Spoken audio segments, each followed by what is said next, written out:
संध्या जाई राति हेला चारिआडे घोर अंधकार। समुद्र कूलरू लोक माने निज निज घर को फेरी आसीथिले। चारिआडे सुनसान, कां भा लोक माने बुलाबुली करथांती। एही समय रे पुरी रे अचानक करेंट चलीगला। चारिआडे अंधार हेगला। एते अंधार जे सबुआडे भयर वातावरण खेलीगला। किंतु ए अंधार रे गोटे जगार जलुथिला निया। एते अंधार भितरे टिके आलोक दीप दीप करुथिला। आउ सेठी पहुंचिला 19 वर्षर झियो राधिका। मात्र से निया ता पाई साजिला काल। वीडियो आरंभ करिबा पूर्वरु आपण जदि जगतरनाथ महाप्रभु श्री जगन्नाथ को भक्ति करती, प्रभु जगन्नाथ को आराध्य बोली मानती, ताहाले वीडियोटी को एक लाइक करी कमेंट बॉक्स रे जय जगन्नाथ लिखि दियंतु। पुरी जिला गोप ब्लॉक अंतर्गत दलभा ग्रामर राधिका पट्टनायक, बयस 19 वर्ष, घरे माँ आउ सान भाई। 4 वर्ष तले आरपारी को चली जाइथिले राधिका बापा। आउ सेबेठारु पुरीर एक मॉल रे काम करी दुख सुखरे परिवार प्रतिपोषण करती राधिका। बापा चलीगला परे मनरे अनेक दुख, किंतु बाहरे से सबुबेले हसु थांती। निजर दुख को निज भितर चापी रखती। केबे किछि असुविधा जणे नांती घरे माँ और भाई को। से कालिया ठाकुर को ऊपर भरोसा करी हसी हसी सबु दुख सही जाइछन्ति। से जेते बेले भी समय पाती चली जाती बड़ देउल को। आउ 2 धार लुह गड़े दी आसती से महाप्रभु को आगरे। केबे किछि कहंतिनी से कला ठाकुर को। से तो स्वयं अंतर्जामी, तांकु बा कौन मुह खोली कहिबे। से आपे आपे तांको भक्तर मन कथा बुझिबेनी एमिति भाभी चुपचाप मुंडिया मारी रूम को चली आसती से। किंतु सेदिन से बहुत भांगी पड़िथिले। आउ जीवन को तुच्छ मने करी मरिबा को मनस्थ करथिले। आउ सेथिपाई सेदिन मंदिर को न जाई चली आसीथिले सबपड़ा श्मशान को, जोठी पोड़ा हेले आत्मा स्वर्ग प्राप्ति हुए। से स्वर्ग द्वार को समुद्र कूल रे किछि समय बसिले। बहुत एकुटिया लगुଥାଏ तांको। चारिआडे लोकमानंकर समागम। एते लोकंको गहली रे भी से निजको एका मने करुथिले। सबु मुह सेठी अचिन्ह थिला। काहाकू कहिबे मनर कोहको, काहाकू कहिबे कि आज से भांगी जाइछन्ति। जीवन यात्रा रे से आज हारी जाइछन्ति। जो कालिया ठाकुरन को भरोसा करी जीवन रास्ता रे चालुथिले, से आज तांको अधा रास्ता रे एका छाड़ी देइछि। काहाकू कहिबे कि बापा को हरैथिबा राधिका आज ता सान भाई को हरैबा को बसिछि। आउ जना नहीं, हुए तो जदि भाई को हरैबे तेबे आउ मां को केबे देखि परिबे कि नहीं। समुद्र कूल रे भो भो हे कांदु थांती राधिका। आख पाखरे समस्ते थांती, किंतु केही आसी आहा पदे भी कहले नहीं। समस्ते निज निज हस खुशी आउ मजामस्ती रे मग्न। काहेकि किए काहा दुख नेबो, काहेकि किए काहा दुखर साथी हेबो। बहुत भांगी पड़िले राधिका। आखिरु धार धार लुह गड़ी जाउथाए। आउ ठीक एतिकी बेले चारिआडे अंधकार छाईगला। जो पुरी सहर सबु बेले आलोक रे उज्जवलित, सेठी छाईगला अंधकार। सेतेबेलकु पाखापाखि राति 11:30 बाजिलानी। धीरे धीरे समुद्र कूलरू लोकमानंकर गहली भांगी सारिथिला। हताश हेई दूरकू देखिले राधिका। चारिआडे अंधार, किंतु किछि दूर स्वर्ग द्वार रे जलुथिला निया। अनेई रहिले राधिका। एई स्वर्ग द्वार रे पोड़ा हेइथिला तांको बापांको शव। राधिका स्वर्ग द्वार आड़कू चाही बापांको कथा भाबुथिले। आउ तांको एमिति लागुथिला जेमिति दूररू तांको बापा तांको हाथ ठारी डाकुछन्ति। से निजको अटकेई पारिलेनी।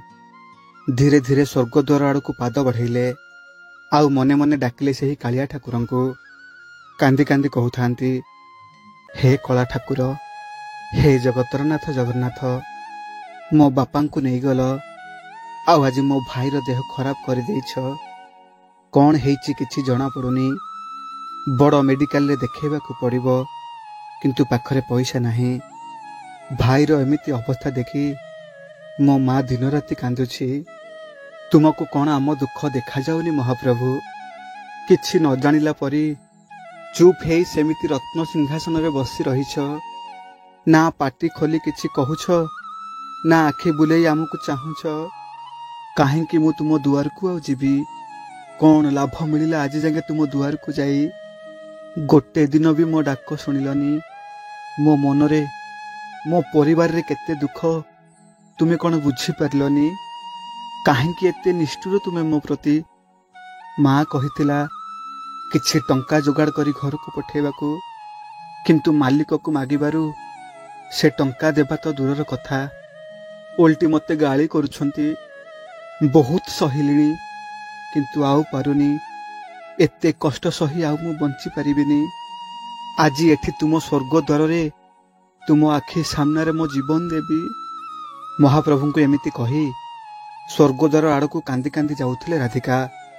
ଠିକ୍ ଏତିକି ବେଳେ ପଛରୁ କେହି ଜଣେ ତାଙ୍କ ହାତକୁ ଟାଣି ଧରିଲେ। ଚମକି ପଡ଼ି ପଛକୁ ଚାହିଁଲେ ରାଧିକା। ଦେଖିଲେ ଜଣେ 45ରୁ 50 ବର୍ଷର ଲୋକ, ମୁହଁଟି ଭୂଷଣ୍ଡ କଳା, ଢେଲା ଢେଲା ଆଖି କରି ତାଙ୍କୁ ଅନେଇଛନ୍ତି। କିଛି ସମୟର ନୀରବତା ପରେ ସେହି ଲୋକ ଜଣଙ୍କ କହିଲେ, ମା ତୁମେ ରାଧିକା ନା? ଘନଶ୍ୟାମର ଝିଅ ନା ତୁ? ସେ ଲୋକ ଜଣଙ୍କର ମୁହଁରୁ ଏମିତି ଶୁଣି ରାଧିକା ଆଶ୍ଚର୍ଯ୍ୟ ହୋଇଗଲେ। ଆଉ କହିଲେ, ହଁ ମୁଁ ରାଧିକା। ହେଲେ ଆପଣ କିଏ? ମୁଁ ତ ଆପଣଙ୍କୁ ଚିହ୍ନିନି କି କେବେ ଦେଖିନି। ଆପଣ ମୋ ନାଁ ଆଉ ମୋ ବାପାଙ୍କ ନାଁ କେମିତି ଜାଣିଲେ? ଏହାପରେ ସେହି ଲୋକ ଜଣଙ୍କ ଟିକେ ମୁରୁକି ହସିଦେଲେ। ଆଉ କହିଲେ, ଆରେ ମୁଁ ଦୟାନିଧି। ତୁମେ ମୋତେ କେବେ ଦେଖିନ, କିନ୍ତୁ ତୁମ ବାପା ମୋତେ ବହୁତ ଭଲ ଭାବରେ ଜାଣିଛନ୍ତି। ଆମେ ଦୁହେଁ ଏକାଠି କାମ କରୁଥିଲୁ, କିନ୍ତୁ ଏବେ କିଛି ବର୍ଷ ହେଲା ତାର କିଛି ଖବର ନାହିଁ। ତାଙ୍କ ପାଟିରୁ କଥା ସରି ନଥାଏ। ଭୋ ଭୋ ହେଇ କାନ୍ଦି ପକାଇଲେ ରାଧିକା। ରାଧିକାର କାନ୍ଦ ଦେଖି ସେହି ଲୋକ ଜଣକ ପଚାରିଲେ, କ'ଣ ହେଇଛି ରେ ମା, ତୁ ଏମିତି କାହିଁକି କାନ୍ଦୁଛୁ? ଏହାପରେ ରାଧିକା ସବୁ କଥା କହିଲେ। ଆଉ ସେ ଲୋକ ଜଣକ ସବୁ ଶୁଣିସାରିବା ପରେ ରାଧିକାକୁ ବ୍ୟସ୍ତ ନ ହେବା ପାଇଁ କହିଲେ। ଆଉ ତାଙ୍କ ହାତରେ 30,000 ଟଙ୍କା ଦେଇ କହିଲେ, ଏ ଟଙ୍କା ମୁଁ ତୁମ ବାପାଙ୍କୁ ସୁଝିବାର ଥିଲା, କିନ୍ତୁ ସେ ତ ଆଉ ଏ ଦୁନିଆରେ ନାହାନ୍ତି। ଭଲ ହେଲା, ସେହି ମହାପ୍ରଭୁଙ୍କ କୃପାରୁ ତୁ ମୋତେ ଆଜି ଏଠି ମିଳିଗଲୁ। ଏ ଟଙ୍କାରେ ତାଙ୍କ ପୁଅ ଦେହ ଭଲ ହେଇଯାଉ। ଏମିତି କହି କିଛି ସମୟ ପରେ ସେହି ଲୋକ ଜଣକ ସେଠୁ ଚାଲିଗଲେ। ଅରକ୍ଷିତକୁ ଦୈବ ସାହା ହେଲା ପରି ଟଙ୍କା ପାଇ ରାଧିକା ବହୁତ ଖୁସି ହେଇଗଲେ। ଆଉ କିଛି ନ ଭାବି ସେହି ଲୋକ ଜଣଙ୍କୁ ଯିବାକୁ ଦେଲେ। ଏହାପରେ ସେ ଘରକୁ ଆସି ତାଙ୍କ ମାଆଙ୍କୁ ସବୁ କଥା ଜଣାଇଲେ। ଆଉ ସବୁ ଶୁଣି ସାରିବା ପରେ ତାଙ୍କ ମା ଯାହା କହିଲେ ତାହା ଶୁଣି ରାଧିକା ଆଶ୍ଚର୍ଯ୍ୟ ହୋଇଗଲେ। ରାଧିକାଙ୍କ ମା କହିଲେ, ଦୟାନିଧି ନାମରେ ବାପାଙ୍କର କେହି ସାଙ୍ଗ ନଥିଲେ କି କୌଣସି ଟଙ୍କା ତାଙ୍କୁ କେହି ଦେବାର ନଥିଲା। ବାପା ତ ମୂଲ ଲାଗି ଘର ଚଳାଉଥିଲେ। ସେ ଏତେ ଟଙ୍କା କୋଉଠୁ ଆଣିବେ ଯେ ଅନ୍ୟକୁ ଦେବେ? ମାଙ୍କ ଠାରୁ ଏମିତି ଶୁଣି ସ୍ତବ୍ଧ ହୋଇଗଲେ ରାଧିକା। ଆଉ ଚୁପଚାପ ଯାଇ ବସି ପଡ଼ିଲେ ଠାକୁର ଘରେ। ସେ ଠିକ୍ ବୁଝିପାରିଲେ ସେ ଦୟାନିଧି ମଉସା ଆଉ କେହି ନୁହେଁ, ସେ ସ୍ୱୟଂ ଜଗତରନାଥ ଜଗନ୍ନାଥ। ମୋ ଦୁଃଖ ସହି ନ ପାରି ରାତି ଅଧରେ ରତ୍ନ ସିଂହାସନରୁ ଓହ୍ଲେଇ ଆସିଲେ ମୋ ପାଖକୁ। ନହେଲେ କିଏ କାହିଁକି ଏତେ ରାତିରେ ଆସି ନିଜ ଆଡ଼ୁ ଯାଚିକି ମୋତେ ଏତେ ଟଙ୍କା ଦେଇଯିବ? ଏହା କେବଳ ସେହି କାଳିଆ ଠାକୁରଙ୍କ ଲୀଳା। ମହାପ୍ରଭୁଙ୍କ ମାୟା ବୁଝିପାରିଲେ ରାଧିକା। ଆଉ ତାଙ୍କ ଭାଇର ଦେହ ବି ଭଲ କଲେ। ଏହି ଘଟଣାକୁ 2 ବର୍ଷ ବିତି ଯାଇଥିଲେ ମଧ୍ୟ ଆଜି ବି ମନରୁ ଭୁଲି ପାରୁନାହାନ୍ତି ରାଧିକା। ସତରେ ସେ କାଳିଆ ଠାକୁରଙ୍କ ମାୟା ବଡ଼ ବିଚିତ୍ର। କିଏ ବୁଝିବ ସେ ଦୟାନିଧିଙ୍କ ଦୟା? ମହାପ୍ରଭୁଙ୍କର ଛୋଟିଆ ଅନୁଭୂତିଟିଏ। କେମିତି ଲାଗିଲା କମେଣ୍ଟ ମାଧ୍ୟମରେ ଆପଣଙ୍କର ମତାମତ ନିଶ୍ଚିନ୍ତ ଭାବରେ ଜଣାଇବେ। ଏବଂ ମହାପ୍ରଭୁଙ୍କୁ ନେଇ ଆପଣଙ୍କର କିଛି ଅନୁଭୂତି ଥିଲେ ମୋତେ ମୋ ମେଲ୍ ଆଇଡିରେ ପଠାଇ ପାରିବେ। ଆଉ ଆମ ଚ୍ୟାନେଲକୁ ସବସ୍କ୍ରାଇବ୍ କରିନଥିଲେ ସବସ୍କ୍ରାଇବ୍ କରିଦେବା ପାଇଁ ଅନୁରୋଧ। ଆଜି ପାଇଁ ରହୁଛି। ଜୟ ଜଗନ୍ନାଥ।